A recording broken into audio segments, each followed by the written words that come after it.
In my project, Behind the Scenes, The Life of a Quilt Maker, I interviewed my mother, Kathy Frank. I interviewed her about her experience over the past 10 years with quilting. Growing up, I could see her passion for quilting, which is why this interview is so significant to me. I got to share with her some of the experiences that have had a huge impact on her life. Not only is this project significant to me, but it may also be very significant to anyone interested in studying folklore. This is because it allows folklorists to gain insight into the life of a specific group of people, which gives them a deeper appreciation for that group of people, and in this case for quilt makers. Dan Ben Amos defines folklore as artistic communication in small groups, which is exactly what the art of quilting incorporates. Some specific ways in which this project is considered folklore is that it reveals how quilting can often be a tradition, often affect worldview, and how it is also very dynamic. Tradition, as we have learned in class, is transmission of culture over time and space. Quilts themselves and also the act of quilting are often transmitted from one generation to the next. One may become involved with quilting as they grow up watching an elder they admire make quilts. Worldview is a concept describing the different perspectives of all individuals and how they perceive their world around them. A person's worldview can be affected by just simply coming in contact with a quilt. For instance, one of the quilts we will see in this interview is a quilt that my mom makes in memory of her sister that passed away. This could affect someone's worldview because it can allow them to view the world with a more positive and hopeful attitude towards life, especially when they have to deal with the tough circumstance such as loss.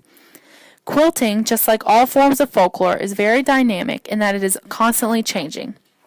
Every quilter has a unique way of making their quilts. Even if a quilter is trying to imitate a previously made quilt, it will be different because every quilter stitches differently, cuts their fabric differently, and often adds their own unique individualistic style to their quilt. Finally, this project demonstrates two types of folklore, both material culture and personal narrative. While quilts are a form of material culture, the unique stories and experiences that my mother shared with me in this interview are personal narratives. What I have learned while conducting this interview is that everyone expresses themselves in unique ways. My mother's form of expressing herself is through quilting. As your daughter, I can see your passion for quilt making. When and why did you begin? I started back in 2001, and the reason I know that is because that is the year your dad was going to be transferred to Connecticut, and there was this hand quilting class at the quilt shop. And I guess I was always interested in quilting. It was just something that I've never done or never tried. So there was a hand quilting class, and I didn't know if I should sign up for it, if I shouldn't sign up for it, just because I didn't know if we were going to be in Connecticut, if we were going to be in Atlanta. I didn't know. So anyway, long story short, the transfer did not go through, and I was able to stay, and I did my first quilting class. And it was hand quilting. And here is the first quilt I've ever done. Now, I really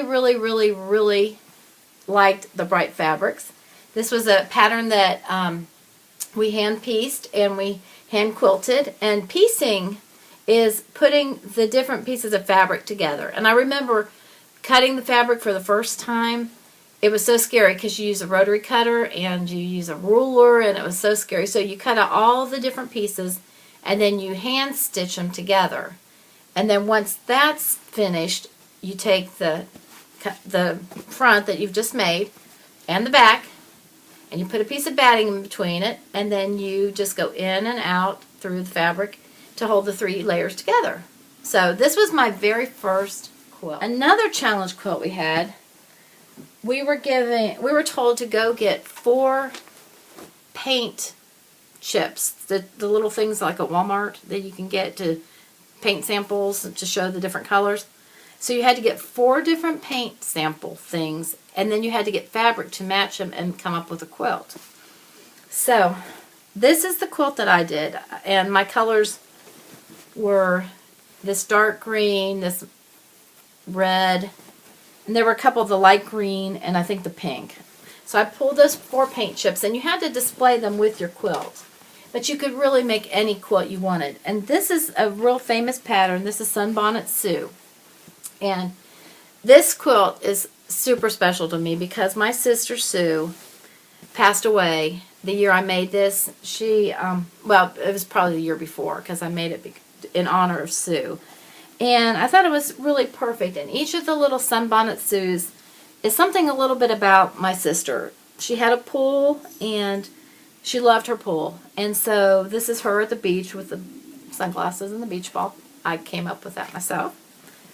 Then she was also a nurse. So this is a little prescription bottle. So that was to show that she was a nurse. And this was scrub material that I had that I used. Then here, she was born in November. So this is a pumpkin. Everybody thinks it's an apple, but it's a pumpkin. So this was for her November birthday.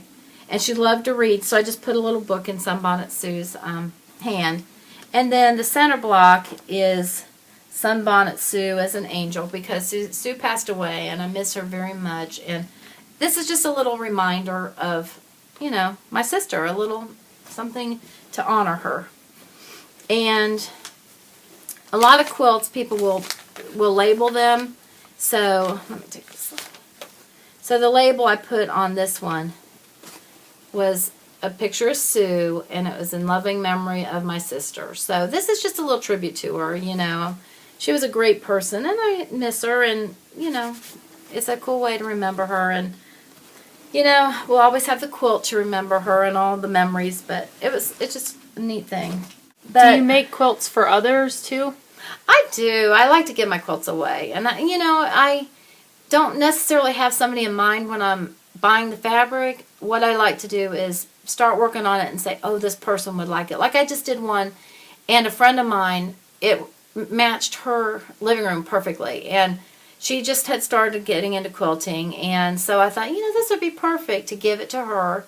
And it matches her fabric, her living room. And it was just a great little gift. It was, I think, a birthday gift for her. And she really loved it because she's just started quilting. And now she has one from me and one of her own that she's made. About how many quilts have you given away, do you think? You know what? I was thinking about that. Let's see. I would say 10 to 15, I would think. That's, you know, I try to give one away once a year, you know, to somebody. And now I'm working on one that I'm trying to give to my sister-in-law, but I miscut it, so I had to go get more fabric. And I haven't tried to recut it yet because I have a special ruler I need, and I can't figure it out. So, anyway, so yes, speaking of rulers, you want to hear a funny story? Of course.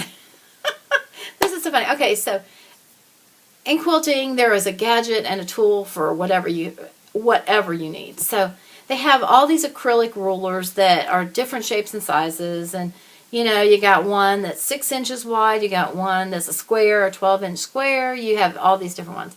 So I was looking for my 12-inch square ruler.